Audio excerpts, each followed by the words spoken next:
Assalamualaikum students. Okay, let's begin our today's class. Please let me know by raising your hands that you are getting my voice clear. Alright, thank you so much. Okay, let's begin with our class. हाँ जी, हम लोग study कर रहे थे, हम लोग जान रहे थे इकोनॉमिक्स के 10 प्रिंसिपल्स के अबाउट. ठीक है, उन 10 प्रिंसिपल्स में से हम लोग 4 प्रिंसिपल्स ऑलरेडी देख चुके हैं. वो 4 प्रिंसिपल्स थे अबाउट मेकिंग डिसीजन. ठीक है, जिसके अंदर हम लोगों ने इकोनॉमिक्स के 10 प्रिंसिपल्स में से 4 प्रिंसिपल्स को के ऊपर गौर किया था, उनको समझा था, जिसमें ट्रेड ऑफ्स, अपॉर्चुनिटी कॉस्ट और रैशनल पीपल का मार्जिन पे रख के सोचना और इंसेंटिव को रिस्पॉन्स करना शामिल था. आज जो हम लोगों ने टॉपिक करना है, it's about interaction between people. बेटे, आप लोग को पता है हम जिस दुनिया में रहते हैं वहां पे हम लोगों को कोई भी इकोनॉमिक एक्टिविटी का से मुराद है कि जब आप लोगों की किसी एक्टिविटी में कोई मनी इन्वॉल्व हो, कोई उसमें वेजेस इन्वॉल्व हो, यानी कि आप कोई काम किसी मकसद के लिए करो, किसी चीज की एक्सचेंज में करो. अगर आप वॉलेंटरी वर्क कर रहे हो तो this is not called economic activity. अगर आप कोई काम मनी की एक्सचेंज में कर रहे हो, यानी कि आप उसको उसके बदले मनी मिलेगी या कुछ बेचोगे जिसके बदले आपको मनी मिलेगी, तो ये आपकी इकोनॉमिक एक्टिविटी होती है.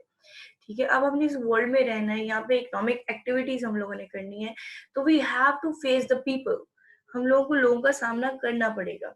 हमें सिर्फ अपने घर में रह के, अपनी चार दीवारी के अंदर रह के सारे काम नहीं कर लेने हैं. We have to go out and interact with people. Interaction यानी कि लोगों के साथ मेल जोल, उनके साथ बातचीत, ये सारी चीजें. अब जब हम लोगों के साथ इंटरेक्ट करेंगे अपनी इकोनॉमिक एक्टिविटी को लेके, तो कौन से ऐसे 3 प्रिंसिपल्स हैं जो कि हमारे इकोनॉमिक्स के 3 प्रिंसिपल्स हमारी हेल्प करेंगे. हाँ जी, उन 10 प्रिंसिपल्स में से आगे नेक्स्ट फॉलोइंग 3 प्रिंसिपल्स हैं जो कि हमारी हेल्प करेंगे when we interact with each other. अच्छा, सबसे पहला यहाँ पे रूल देखिए, प्रिंसिपल नंबर 5 उसी की कंटिन्यूटी में है कि trade can make everyone better of. आपने जब किसी दूसरे से मिलने जाना है, ऑब्वियस थिंग है, आप इंसान हो, इंसानों से ही हम लोग बातचीत करेंगे.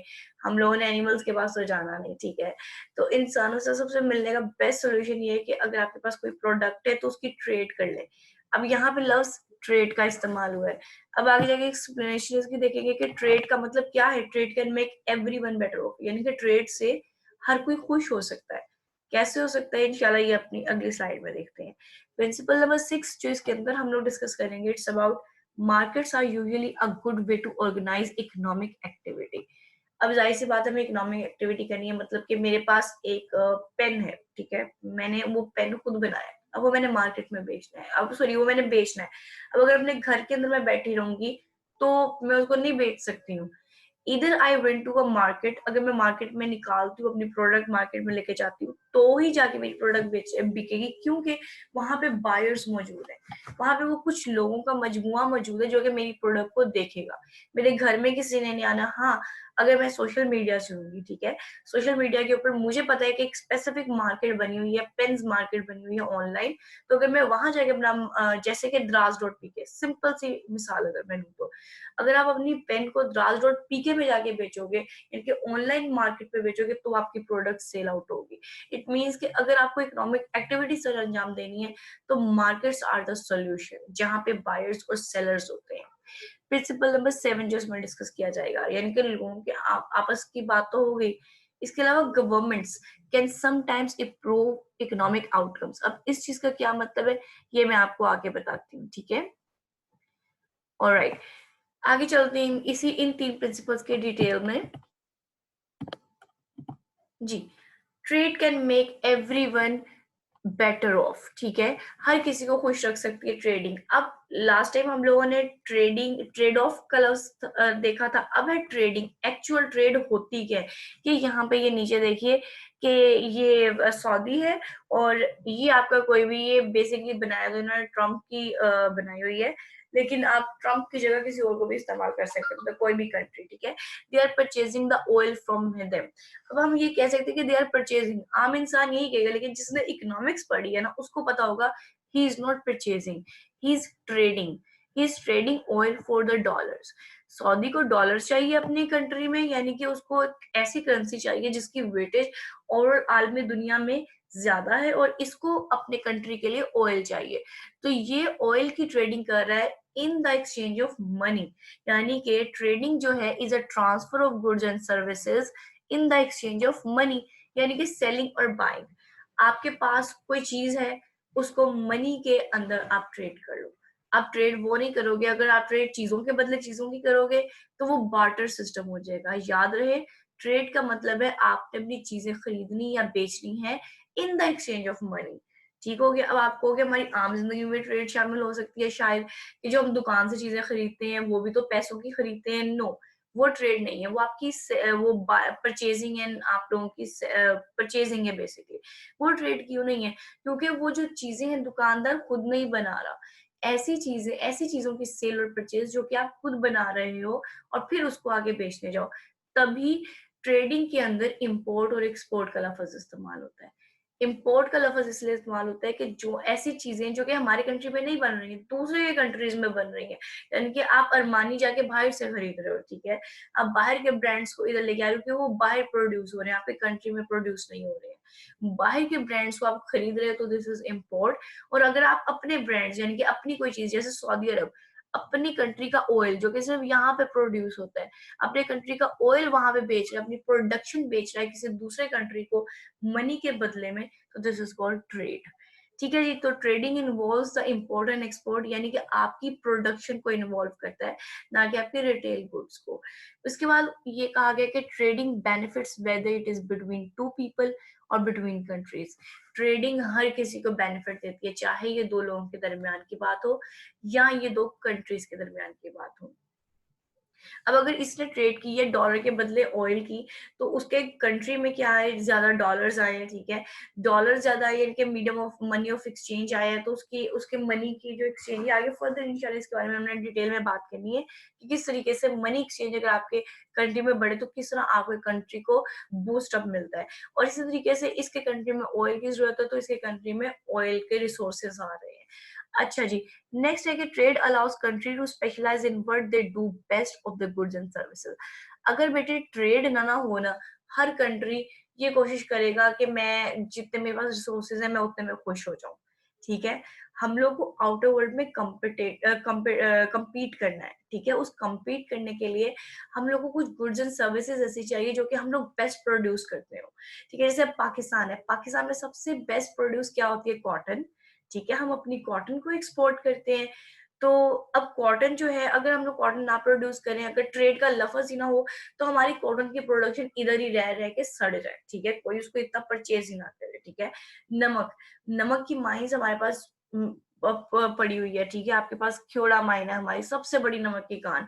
अगर हम लोग नमक बाहर नहीं प्रोड्यूस करेंगे तो हम लोग अपने नमक कितना का हमारे कंट्री के जो कंज्यूमर्स है वो खा लेंगे, कितना का कंज्यूम कर लेंगे, ज्यादा नहीं कर सकते।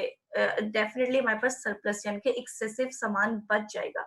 उस एक्सेसिवनेस को आप कैसे एलोकेट करते हो अपनी कंट्री को बेटर ऑफ करने के लिए, the best solution is trade off. यानी कि आपके पास जो एक्सेसिव सामान है जो कि आप बना रहे हो अपने कंट्री में, जैसे कॉटन हो गया, नमक हो गया, अगर आप एक्सेसिव को बाहर एक्सपोर्ट कर दोगे तो आपके कंट्री में मनी आएगी, और जैसे आपकी कंट्री में मनी आएगी तो आपकी ट्रेड भी इंप्रूव होगी, और ट्रेड इंप्रूव होने के साथ साथ आपकी वर्ल्ड की इमेज, यानी कि ये कंट्री अच्छा चल रहा है तो हर कोई उस कंट्री से खरीदना चाहेगा।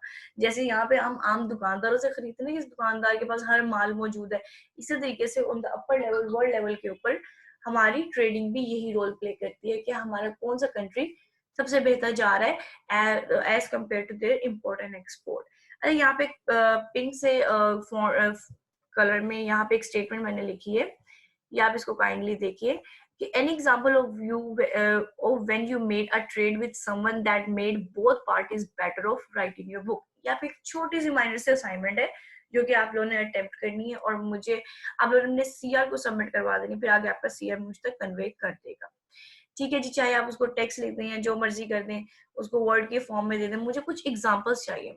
5 हो सकती हैं, 10 हो सकती हैं, कि आपने अपनी रियल लाइफ में अब तक कोई ऐसी ट्रेड की हो। यानी कि हो सकता है आपने एक छोटी सी बचपन में एक बुक बनाई हो पेजेस को लेके, आपने वो बेची हो। ठीक है, उस बुक को लेने वाला भी खुश हो, आप बुक को बेच के भी खुश हो सकता है आपके कुछ टॉयज पड़े हो, ठीक है, आपने खुद उनको ऑर्गेनाइज किया और बाद में उसका सेट बना के आपने आगे सेल आउट कर दिया हो, ऐसी कोई भी एग्जांपल हो सकती है। मोहम्मद अहमद, जी मैं आपका क्वेश्चन, वन सेकंड, जी बेटे आस्क योर क्वेश्चन। अस्सलाम वालेकुम मैम। हेलो, मैम जी बेटे अस्सलाम आस्क योर वालेकुम। क्वेश्चन। मैम मुझे समझ नहीं आई वो मेरी। Okay,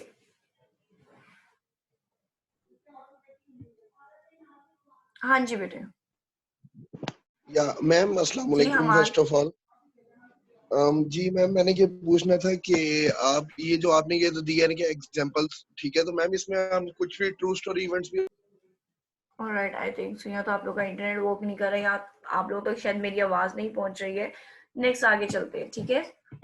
six principle, markets are usually a good way to organise an economic activity. ये देखिए, ये मार्केट है, इसको कहते हैं मार्केट। यहाँ पे इतने सारे सेलर्स मौजूद हैं और यहीं पे बायर्स आएंगे, यानी कि ऐसी जगह जहां पर बायर्स और सेलर्स आके मिलते हैं to allocate resources to buy and purchases goods, वो मार्केट कहलाती है। अब यहाँ पे एक स्पेसिफाई किया हुआ है, फूड मार्केट है बस ये। इसको मैंने ना कोई वो इक्विपमेंट मार्केट बनाया है, ना कोई एसेसरीज मार्केट बनाया, ना कोई मोबाइल मार्केट बनाया। इतनी सारी मार्केट्स में से मैंने सिर्फ एक मार्केट चुनी है, फूड मार्केट। अब फूड मार्केट में क्या है, वेजिटेबल्स भी हैं, ठीक है, फ्रूट्स भी हैं, इधर इसमें हमारे पास सी फूड भी है, यहाँ पे हमारे पास दूसरा जो मतलब दालें वगैरह ये चीजें भी हैं, हमारे पास स्पाइसेस भी हैं, हमारे पास बेकरी का स्टफ भी है। यानी कि ये तमाम वो चीजें फूड की पड़ी हुई जो कि आम इंसान खाता है, आम इंसान की जरूरत जिंदगी है, ठीक है, ये वो फूड मार्केट है। अब ये मार्केट ऊपर देखिए, फर्स्ट पे लिखा हुआ है कि market economy, market is a place that allocates resources through the decentralized decisions of many firms and households as they interact for goods and services। जब लोग यहाँ पे आएंगे और ये लोग अपनी चीजें उनको बेचेंगे तो they will interact with each other. अब यहाँ पे क्या होगा, डिसेंट्रलाइज डिसीजंस की वजह से ये लोग आएंगे। अब यहाँ पे डिसेंट्रलाइज डिसीजंस क्या होते हैं बेटे, इसका मतलब ये होता है कि बायर और सेलर मिलके इत्तेफाक करते हैं कि कौन सी प्राइस को स्पेसिफाई किया जाए। अब यहाँ पे तो एक सिंपल सी बात हो रही है ना कि वो लोग डिसेंट्रलाइज अपने डिसीजंस आपस में लेते हैं, लेकिन इन द रियल वर्ल्ड अगर बात कर दी जाए तो ये मैक्रो लेवल के ऊपर होता है कि प्राइसेस सेट होती हैं। वरना अगर माइक्रो लेवल के ऊपर बात कीजिए, लेट से कि आपने एक अपना छोटा सा स्टॉल बनाया है, ठीक है, आप एक एग्जीबिशन पे चले गए, वहां पे एक मार्केट है जो कि आजकल हो रहा है, एंटरप्रेन्योर क्या करते हैं, एक एग्जीबिशन ऑर्गेनाइज कर लेते हैं, वहां पे एक मार्केट बना लेते हैं अपनी चीजों की। अब लेट से कि फूड फूड मार्केट है, ठीक है, फूड मार्केट को उन्होंने एज एन एग्जीबिशन ट्रीट कर रहे हैं। अब बेकरी के ऊपर अगर कोई पर्सन आएगा और बेकरी वाले ने अपनी ब्रेड जो है 100 रुपीज की रखी हुई है, तो कोई भी परचेज नहीं करना चाहेगा, ठीक है, 100 रुपीज की ब्रेड कौन लेता है, ठीक है। अब लेट से कि उस ब्रेड की जो प्राइस है, उसने ये देखा कि मेरे पास तो कोई कस्टमर नहीं आ रहा है, लगता है मेरी जो मार्केट वैल्यू है, यानी कि प्राइस है, प्राइस और market value are the same thing, ठीक है, वो चीज सही नहीं है। तो उसको लोगों के आने की वजह से मार्केट में पता लगा कि मेरा मार्केट का ट्रेंड क्या चल रहा है और मुझे कौन सी प्राइस सेट करनी चाहिए। फिर उसने प्राइसेस देखी, वन सेकेंड स्टूडेंट्स। ओके, मैं असाइनमेंट के बारे में आपको दोबारा बता दूंगी, मुझे क्वेश्चन वो आया है, क्वेरी आई है मोहम्मद अहमद की तरफ से कि असाइनमेंट के बारे में बता दें, वो मैं आपको लास्ट में ब्रीफ कर दूंगी, नो वरीज, अभी आप इसके बारे में देखते हैं, ठीक है जी। तो उसने कंज्यूमर के आने की वजह से, यानी कि बायर्स के आने की वजह से प्राइस डिसाइड की कि प्राइस क्या होनी चाहिए। अब उसने अपनी ब्रेड की प्राइस 50 रुपीज रख दी, जैसे ही उसने 50 रुपीज प्राइस टैग किया, बहुत सारे लोग उसकी बेकरी की तरफ आना शुरू हो जाएंगे। इसी तरीके से ये लोग भी ऐसे ही प्राइस डिसाइड करेंगे जब ये लोगों का रुझान देखेंगे कि हमारी प्रोडक्ट की कितनी प्राइस के ऊपर लोग ज्यादा इन्वॉल्व है, ठीक है। The interaction of buyers and sellers determines price. जब तक बायर्स और सेलर्स, यानी कि एक जगह ऐसी है जहां पे बायर्स और सेलर्स नहीं मिलेंगे, तब तक प्राइस डिटरमाइन नहीं होगी। आप घर बैठे अपने बॉल पॉइंट जो बनाई है उसकी प्राइस नहीं बना सकते हो, आपको उसको लेके मार्केट में जाना पड़ेगा, आपको उसको लेके सर्वेस करने पड़ेंगे, आपको मार्केट में बायर से मिलना पड़ेगा जो कि आपकी प्रोडक्ट डिमांड कर रहे होंगे, चाहेंगे कि आपकी प्रोडक्ट खरीदे और ये भी चाहेंगे कि वो कितनी प्राइस पर खरीदे। फिर आप कभी भी प्राइस ऐसे डिसाइड नहीं करते कि हाँ भाई मुझे ये 40 रुपीज की पड़ी है पेंसिल बनाना, तो मैं इसको 50 रुपीज में बेच दूं। नो, हो सकता है आपको जो 40 रुपीज की पड़ी है आप उसको 45 में बेचो, क्योंकि आपकी जो प्राइस एक्सेप्टेबल होगी इस मार्केट के अंदर, वही प्राइस आप अपनी प्रोडक्ट की रखोगे। उसके बाद है कि price guide self-interested households and firms to make decisions that in many cases maximise society's economic wellbeing. अगर प्राइसेस ना हो, प्राइसेस का इंटरेक्शन की वजह से प्राइस डिसाइड ना हो, तो लोग अपनी अपनी प्राइसेस चार्ज करना स्टार्ट कर दें, किसी को कोई प्रोडक्ट ही ना मिले, क्योंकि लोग विलिंगनेस ही नहीं शो करेंगे कि हम ये चीज खरीदें, क्योंकि लोगों को महंगी लगेगी, और बहुत ही कम लोग होंगे आटे में नमक के बराबर जिनके लिए चीजें बहुत ही सस्ती होंगी। ठीक है, majority of the public can not afford all the things. ठीक है जी, आगे चलते हैं। प्रिंसिपल नंबर 7, इसमें आती है government. Government can sometimes improve economic outcomes. क्यों गवर्नमेंट का रोल क्यों आया यहाँ पर? गवर्नमेंट का रोल इसलिए आया कि there are two broad reasons for government to intervene. Intervene का मतलब होता है मदाखलत करना, ठीक है, in the economy to increase efficiency और इक्विटी। एक गवर्नमेंट ने दो काम करने होते हैं, ठीक है, इकोनॉमिक आउटकम्स को बेहतर बनाने के लिए, या तो एफिशिएंसी या तो इकोनॉमिक इक्विटी। याद है मैंने आप लोगों को स्टार्टिंग में बताया था कि जो ट्रेड ऑफ्स होते हैं तीन तरह के होते हैं। एक पर्सनल ट्रेड ऑफ होता है, एक नेशनल लेवल पे ट्रेड ऑफ होता है, एक सोशल ट्रेड ऑफ होता है, जिसके अंदर एफिशिएंसी और इक्विटी के बारे में बात की जाती है। तो गवर्नमेंट ने जब एफिशिएंसी प्रूव करनी होती है ना, वो कहाँ से आती है? क्या होता है कि when the market fails to allocate society resources efficiently due to externalities, when the production or consumption of a good affects bystanders। यहाँ पे मैं externalities ये जो लफ्ज लिखा है ना, इसकी छोटी सी मिसाल मैं आप लोगों को दे दूंगी, आगे इसको हमने बहुत एक्सटेंड में पढ़ना है। ठीक है, यहाँ पे सिर्फ आपको छोटा सा इंट्रो दे रही हूँ कि एक्सटर्नलिटीज बेटा वो होती हैं जब किसी तीसरे की वजह से हम इफेक्ट हो रहे हो। अब आप खड़े हो, आप मिसाल लेते हैं, ठीक है, आप स्मोकिंग नहीं करते हो, you are a good boy, लेकिन आप जहाँ पे खड़े हो वहां पे आपके साथ एक इंसान खड़ा हुआ है, वो स्मोकिंग कर रहा है। उस स्मोकिंग के जो उसको तो असरात जा रहे हैं, उसकी तो सेहत खराब हो ही रही है, लेकिन उस स्मोकिंग के धुएं की वजह से आपकी सेहत भी खराब हो गई। आप तो स्मोकिंग नहीं कर रहे हो, लेकिन फिर भी आपके ऊपर स्मोकिंग के पैसिव इफेक्ट्स जा रहे हैं। ठीक है, वो इफेक्ट्स कहलाते हैं एक्सटर्नलिटीज, यानी कि किसी दूसरे की हरकत की वजह से आपके ऊपर असर होना, ये एक्सटर्नलिटीज होती है। अब मार्केट में किस किस्म की एक्सटर्नलिटीज होती हैं? डेफिनेटली होती हैं। अगर देखा जाए तो बेटे पॉल्यूशन, फैक्ट्री से निकलने वाला धुआं जो आसपास के लोग होते हैं उनकी सेहतों को इफेक्ट करता है। ठीक है, अगर फैक्ट्री किसी ऐसी जगह पे है जहाँ पे लोगों की सड़क के लिए गुजरना था, लेकिन वहां पे फैक्ट्री आके खड़ी हुई है, तो लोग कहाँ से अपनी गाड़ियां अपनी ट्रांसपोर्टेशन लेके गुजरेंगे? ये सारी चीजें एक्सटर्नलिटीज में आती हैं। ठीक है, इस केस में क्या होता है कि गवर्नमेंट पब्लिक पॉलिसी ऑर्गेनाइज करती है इन मार्केट फेलियर्स को अटेन करने के लिए, कि मार्केट फेलियर्स ना हो। गवर्नमेंट क्या कहती है, पॉलिसी देती है कि आप यहाँ पे अपनी फैक्ट्री नहीं लगाएंगे, या आप अपनी फैक्ट्री का धुआं सिर्फ और सिर्फ इतने आवर्स के लिए रखेंगे। जैसा कि सबसे आम एग्जांपल देती हूँ, हमारे यहाँ जब ये जो बड़े बड़े सामान होते हैं, बड़े बड़े ट्रक्स आने होते हैं, किस टाइम आते हैं? रात के टाइम आते हैं। वो अपनी मर्जी से रात के टाइम नहीं आते हैं, उनको पब्लिक पॉलिसी लगाई गई है कि आप लोगों ने अपना सामान अगर इधर से उधर लेके जाना है, ट्रक्स को अगर आप लोगों ने सड़कों पे लेके आना है, तो आप लोग रात के टाइम निकले जब पब्लिक सो रही होती है, ताकि मॉर्निंग में पब्लिक डिस्टर्ब ना हो। आप लोग मॉर्निंग में अपने सामान को ट्रांसफर नहीं करेंगे, अपने सामान को रात को ट्रांसफर करेंगे, ताकि हमारी पब्लिक आपकी एक्सटर्नलिटी यानी कि आपके आने जाने की वजह से हमारी ट्रैफिक डिस्टर्ब ना हो। क्योंकि अगर ट्रक्स सड़कों पे निकल आएंगे तो हम अपने ऑफिस पे टाइम पे कैसे पहुंचेंगे? ठीक है, तो these are all the public policy. This is when the government intervene to improve the market efficiency, यानी कि एफिशिएंटली सारे काम हो रहे हैं, हर किसी को इक्वली ट्रीट किया जा रहा है। अब इक्विटी को कैसे गवर्नमेंट डील करती है?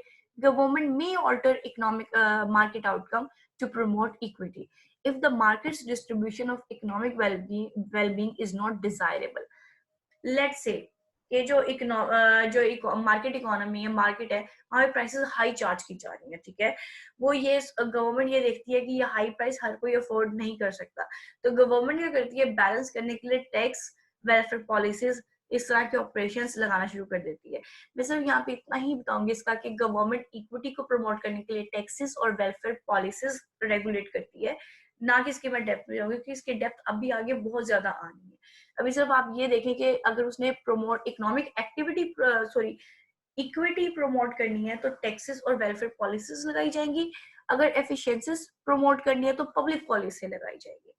That's it, this is how people interact. लोग एक दूसरे से ट्रेड करके बेहतर तरीके से एक दूसरे के साथ इंटरेक्ट कर सकते हैं, और फिर इंटरेक्ट करने के लिए बेस्ट प्लेस है उनकी मार्केट। ठीक है, मार्केट के साथ साथ अगर मार्केट में कोई गड़बड़ आ जाए, मार्केट आउटकम्स अच्छी ना हो, तो उसको डील करने के लिए हमारे पास यहाँ पे गवर्नमेंट मौजूद है। गवर्नमेंट क्या करती है, प्रिंसिपल नंबर 7 फॉलो अप करती है अपनी इकोनॉमिक एक्टिविटीज को बेहतर बनाने के लिए।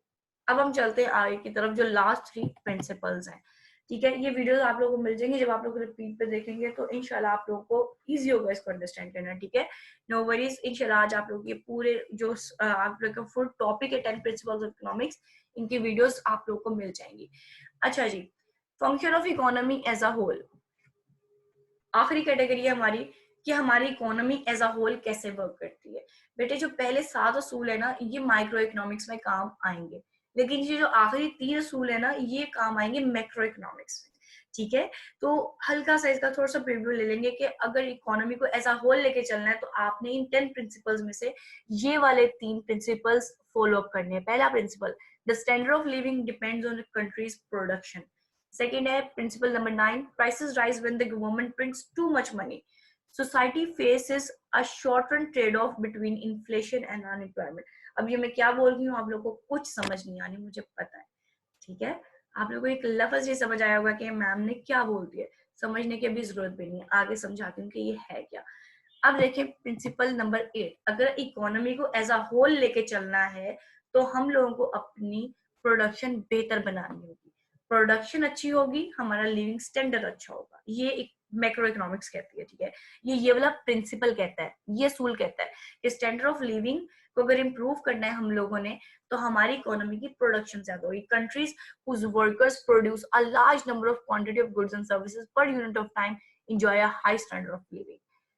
आपकी कंट्री से जितनी प्रोडक्शन होगी, यानी कि जितना अच्छा काम जाएगा, उतनी ज्यादा आप लोगों की सैलरीज होंगी, जितनी सैलरीज ज्यादा होंगी उतने आप लोगों की परचेसिंग पावर बढ़ती जाएगी और आप लोगों के लिविंग स्टैंडर्ड इंप्रूव होते जाएंगे। कल आप 1 रोटी खा रहे थे, आज आप 2 रोटी खाने के काबिल हो जाओगे, यानी कि आपकी अफोर्डेबिलिटी बढ़ती जाएगी अगर आपकी इनकम बढ़ जाए। और इनकम उसी सूरत में बढ़ेगी अगर आपकी प्रोडक्शन बढ़े। प्रोडक्शन बढ़ने से क्या होगा कि आप लोग ट्रेड करेंगे। ठीक है, आप लोग अपनी चीजों को बेचेंगे, जितनी चीजें आप लोगों की सेल आउट होंगी आउट ऑफ द कंट्री और विद इन द कंट्री, उससे आप लोगों की इनकम राइज हो सकती है। A country's productivity grows, so does its average income, that is standard of living. यहाँ पे एक छोटी सी बेटी इमेज बनाई गई है जिसके अंदर 2 कंट्रीज दिखाए गए हैं, 2 तरह की कंट्रीज की कैटेगरीज है। ये वाले जो कंट्रीज है ये डेवलप्ड कंट्रीज है, यानी कि यहाँ पे बहुत सारी प्रोडक्शन हो रही है। प्रोडक्शन होने का ये भी मतलब है कि जितनी आपकी कंट्री में प्रोडक्शन होगी उतनी लोगों को जॉब्स के मौके मिलेंगे। यानी एक फैक्ट्री अगर लगी है तो फैक्ट्री को लगाने के लिए, उनको फैक्ट्री को चलाने के लिए 20 वर्कर्स की जरूरत होगी, और उस 20 वर्कर्स के बाद अगर फैक्ट्री को एक्सपैंड करना है तो मजीद वर्कर्स आएंगे, यानी कि जितने वो अपनी प्रोडक्शन को इम्प्रूव करता जाएगा उतने उसको वर्कर्स की जरूरत होगी। वर्कर्स क्या करेंगे, एम्प्लॉयमेंट बढ़ती जाएगी, यानी कि एम्प्लॉयमेंट की अपॉर्चुनिटीज बढ़ती जाएंगी, और एम्प्लॉयमेंट की अपॉर्चुनिटीज बढ़ेंगी तो हर किसी की जेब में पैसा आएगा, और हर किसी की इनकम अगर आएगी तो हर किसी के लिविंग स्टैंडर्ड्स भी इंप्रूव होना शुरू हो जाएंगे। अब क्या है कि standard can be measured by the personal income और by comparing the total market value of a country's production. अगर आपने लिविंग स्टैंडर्ड मेजर करना है ना एक कंट्री का, तो लोगों की पर्सनल इनकम को चेक कर लें या फिर मार्केट वैल्यू देखें कि आपकी कंट्री में प्रोडक्शन कितनी हो रही है, इसमें होता है। अच्छा, ये बात कर रही थी मैं इस पिक्चर की, यहाँ पे ये कैटेगरी है डेवलप्ड कंट्रीज की जहाँ पे प्रोडक्शन बहुत ज्यादा हो रही है, सबको एम्प्लॉयमेंट अपॉर्चुनिटीज मिल रही है। दूसरी तरफ ये अंडर डेवलप्ड कंट्रीज है जहाँ पे ना तो प्रोडक्शन हो रही है ना रिसोर्सेज, यानी कि खाने पीने के रिसोर्सेज भी बहुत कम है। तो this country is compared to ask from the developed countries कि हमें कुछ दे दो।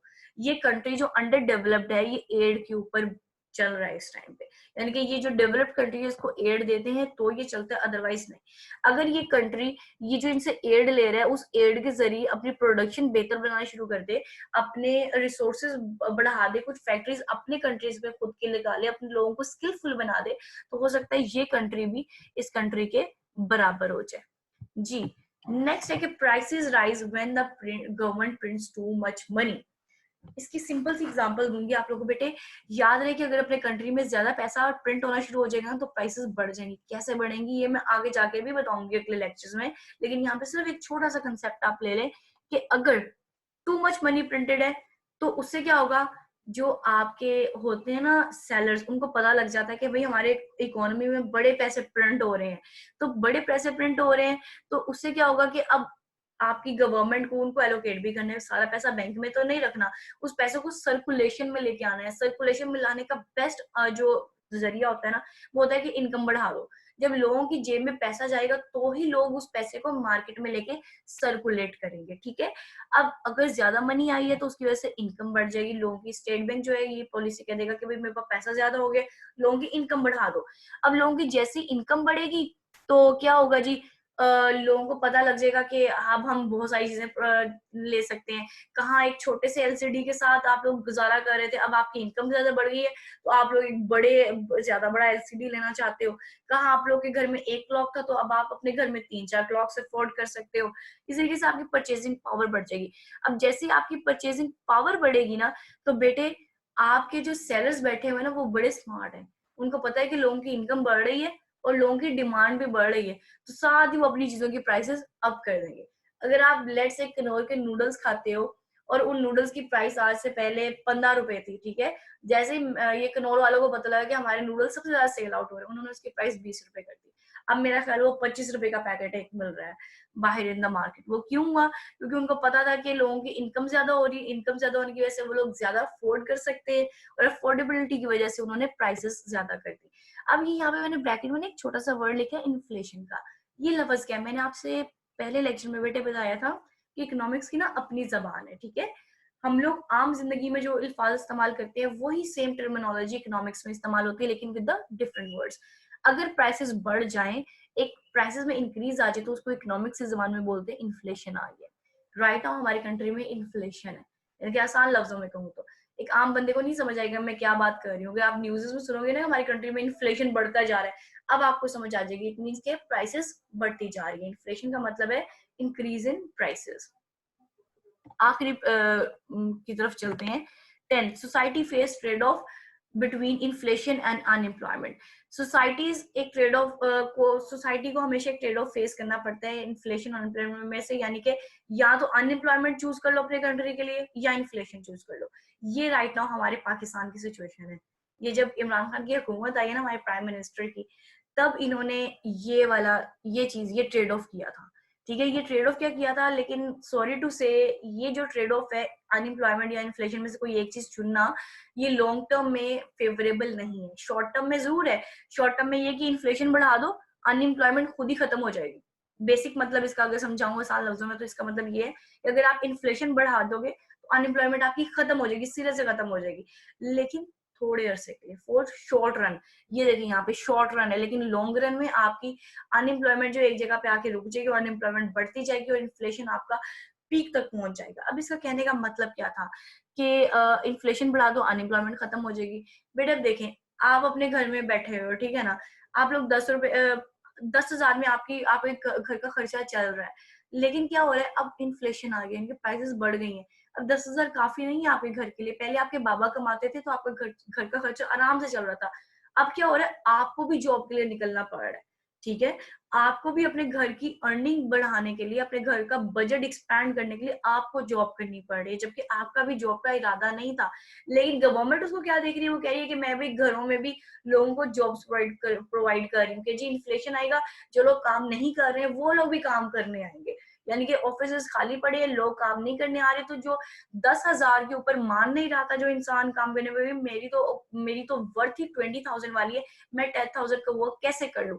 तो वो इंसान महंगाई की वजह से, इन्फ्लेशन की वजह से वो भी मजबूर है कि वो 10,000 के ऊपर काम कर लेगा, जो कि राइट नाउ हमारी सिचुएशन है। तो वो ये वाली सिचुएशन है कि इन्फ्लेशन की वजह से अनएम्प्लॉयमेंट खत्म हो जाएगी, यानी कि हर कोई मजबूर इंसान उठ के इन्फ्लेशन की वजह से बाहर निकलेगा और अनएम्प्लॉयड सीट्स को फिल करेगा एम्प्लॉयड सीट्स के साथ। That's it. और मॉनेटरी पॉलिसीज अच्छा, इन सबको डील करने के लिए ना एक पॉलिसी होती है गवर्नमेंट के पास, वो होती है मॉनेटरी पॉलिसी, ठीक है। अब ये मॉनेटरी पॉलिसी क्या होती है, ये हम सारी चीजें आगे जाके डिस्कस करेंगे। आपने सिर्फ इसमें ये देखना है कि इसमें मैंने बताया क्या है, ठीक है। सोसाइटी को एक ट्रेड ऑफ फेस करना पड़ता है, short run trade off between inflation and unemployment. Unemployment और इन्फ्लेशन का आपस में रिलेशन जो होता है बेटा इनवर्स होता है। अगर अनएम्प्लॉयमेंट कम होगी तो इन्फ्लेशन बढ़ेगा, इन्फ्लेशन कम होगा तो अनएम्प्लॉयमेंट बढ़ जाएगी। और इसको मतलब के डील करने के लिए गवर्नमेंट इस्तेमाल करती है मॉनेटरी पॉलिसी का टूल। गवर्नमेंट के पास बेसिकली दो पॉलिसीज होती हैं जिनके जरिए वो सारी इकोनॉमी को रेगुलेट कर रही होती है। एक होती है फिस्कल पॉलिसी, एक होती है मॉनेटरी पॉलिसी। तो इस शॉर्ट रन ट्रेड ऑफ को डील करने के लिए गवर्नमेंट मॉनेटरी पॉलिसी का इस्तेमाल करती है। That's it. Second category was interaction between people. Third category was function of economy as a whole. First categories में हम लोगों ने डिसीजंस मेक ऑफ किए, सेकंड में हम लोगों ने देखी ऐसी जगह देखी जहां पे हम इंटरेक्ट कर सकते हैं लोगों से, यानी कि मार्केट्स, और मार्केट्स को अगर रेगुलेट करें तो गवर्नमेंट शुड इंटरफेयर। और उसके बाद हमने देखा कि गवर्नमेंट एज अ होल अपनी इकोनॉमी को कैसे लेके चलती है। अपनी कंट्री को बेहतर बनाना है तो प्रोडक्शन बेहतर कर दे, और अगर मनी ज्यादा प्रिंट करेंगे तो प्राइसेस इंक्रीज होंगे, इसलिए मनी को ज्यादा प्रिंट मत करें। और इसके अलावा कि सोसाइटीज को ट्रेड ऑफ हमेशा इन्फ्लेशन और अनएम्प्लॉयमेंट का सामना रहता ही रहता है। इन दोनों में से कोई एक चीज चूज करनी पड़ती है। इन्फ्लेशन बढ़ा दोगे अनएम्प्लॉयमेंट कम हो जाएगी, अनएम्प्लॉयमेंट बढ़ा दोगे तो इन्फ्लेशन कम हो जाएगा। ओके, इसके बारे में डिटेल में भी हम बात करेंगे, नो वरीज, ये सिर्फ आप लोगों के इंफॉर्मेशन और नॉलेज के लिए दिया गया है।